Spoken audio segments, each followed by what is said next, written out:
আসসালামু আলাইকুম। হ্যালো বন্ধুরা, বেসিক ফুল টেকনিক আইটি ও টিপস এ আপনাদেরকে স্বাগতম। আজ এই ভিডিওটির মধ্যে দেবো কিভাবে কম্পিউটার মাইক্রোসফট ওয়ার্ডে একটি ব্ল্যাঙ্ক পেজ তৈরি করতে হয়। আমরা যখন কাজ করি তখন আমাদের একটা ব্ল্যাঙ্ক পেজ দরকার হয়। যতগুলো পেজ দরকার হয় ততগুলো আমরা তৈরি করতে পারবো।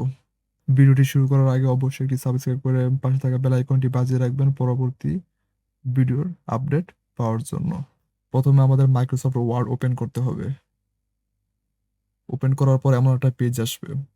তারপর আমাদের যেতে হবে ইনসার্ট মেনুতে। ইনসার্টে গিয়ে ক্লিক করতে হবে। ক্লিক করার পর নিচে লেখা আছে ব্ল্যাঙ্ক পেজ। ব্ল্যাঙ্ক পেজে ক্লিক করতে হবে। এখন আমি এই পেজে এই লেখাটা আমি লিখলাম। এখন আমি আরেকটি পেজ তৈরি করব। আরেকটি পেজ তৈরি করার জন্য আমাদের এখানে একটা পেজ আছে।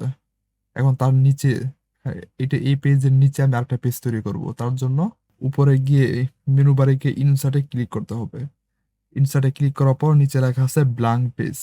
এই ব্ল্যাঙ্ক পেজে ক্লিক করতে হবে। দেখেন, ব্ল্যাঙ্ক পেজে ক্লিক করার পর তার নিচে আমার একটা পেজ তৈরি হয়ে গেছে।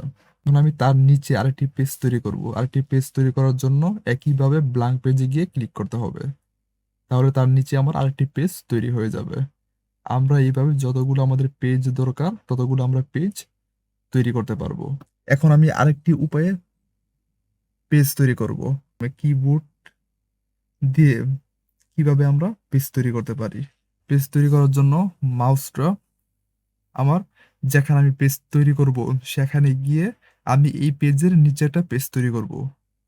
তার জন্য এই পেজের নিচে গিয়ে মাউসটা রাখতে হবে। মাউসটা কার্সরের মতো চলে আসছে। মাউসটা রাখার পর control plus enter button click করতে হবে। তাহলে আমাদের একটা পেজ তৈরি হয়ে যাবে। দেখেন, আমাদের একটা পেজ তৈরি হয়ে গেছে।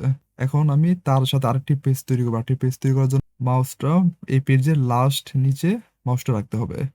রেখে কিবোর্ডে control plus enter button click করতে হবে। দেখেন, তাহলে আমাদের আরেকটি পেজ তৈরি হয়ে গেছে।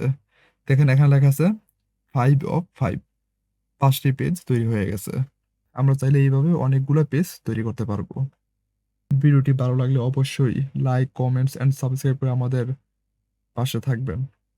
আবার দেখা হবে পরবর্তী ভিডিওতে। সবাইকে ধন্যবাদ।